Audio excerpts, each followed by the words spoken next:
When you think of epic fantasy, you probably imagine huge battles, right? Or maybe some ancient prophecy.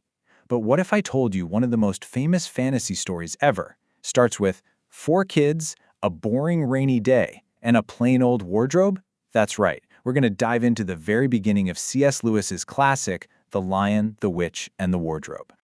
Yeah, I'm sure a lot of you recognize this cover. And what's so brilliant about this story, what really makes it stick with you, is this idea that magic isn't always out there in some far-off land. Sometimes it's hidden in the most normal, everyday places. Like an old piece of furniture tucked away in a spare room. Okay, so how do we even get to this magical place? Well, we've got to go back to the very beginning. The story is set during World War II. London is being hit by air raids, and that's the whole reason our main characters get sent away. So, you see, they're thrown into a totally new and strange world before they even open that wardrobe door. And these are the kids we're talking about, the Pevensey siblings. They've been shipped off from the city to stay safe. You've got Peter, he's the oldest. Then there's Susan. After her is Edmund, and he's kind of a grump. And then there's the youngest, Lucy. And trust me, for our story today, she is the most important one. So where do they end up? At this huge, sprawling house out in the country, owned by this old professor. And this house, it's a character in itself. It's just full of endless hallways, tons of doors, all sorts of nooks and crannies. It's exactly the kind of place where you just feel like anything could happen.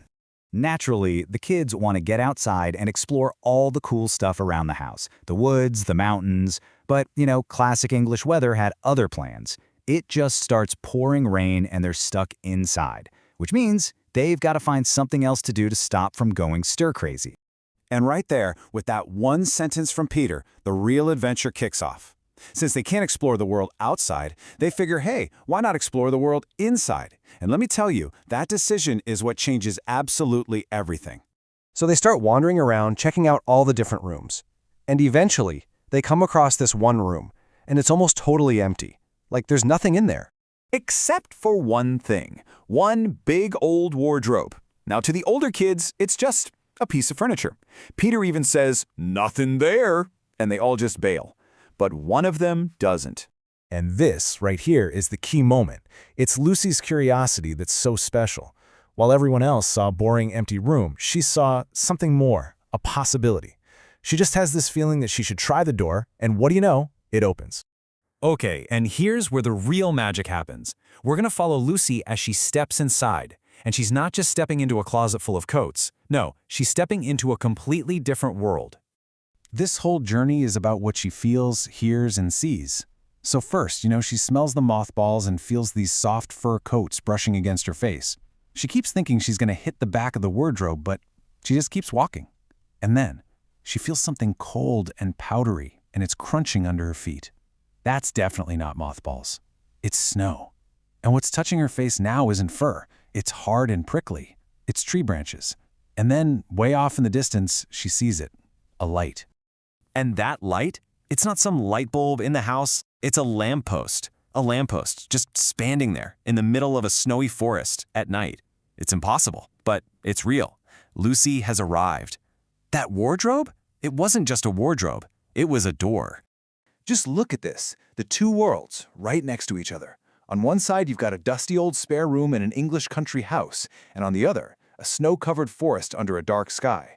That wardrobe is literally the bridge between two completely different realities. But this new world she's found? It isn't empty. As Lucy's standing there by the lamppost, probably thinking, where on earth am I? She hears this sound, the pitter-patter of feet crunching in the snow. She's about to meet her very first inhabitant of this strange new land. And who does she meet? A faun. Now, if you're not totally sure what a faun is, the book paints a perfect picture. Imagine a creature that's basically a man from the waist up, but has the legs, hooves, and horns of a goat. Yeah, something straight out of mythology. And this is him, Mr. Tumnus. He's holding an umbrella over his head to keep the snow off, and he's carrying a bunch of packages like he's just been shopping or something. And you can bet he's just as shocked to see Lucy as she is to see him. And with this one question, Mr. Tumnus does two amazing things. First, he gives this magical world a name, Narnia. And second, he gives Lucy a new title, calling her a daughter of Eve. That's what he calls a human girl, something he's apparently never ever seen before. Then he drops another huge piece of information. See, Lucy tells him that back home, it's summertime. But Mr. Tumnus tells her something chilling. In Narnia, it's always winter, and it has been for a very, very long time. I mean, you can't get a bigger contrast than that. But you know, this first part of her adventure doesn't end with some big, scary moment. It ends with kindness. Mr. Tumnus invites her back to his little cave for tea and a warm fire. It's this really cozy, welcoming first step into this otherwise cold, magical place. So Lucy is feeling all safe and warm in the fawn's cave. But we've already gotten some hints that something's not quite right. I mean, why is it always winter, but never Christmas? The title of the book itself kind of gives you a big clue, doesn't it?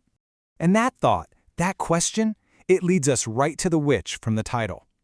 And it makes you wonder what kind of chilling power she must have over the land of Narnia.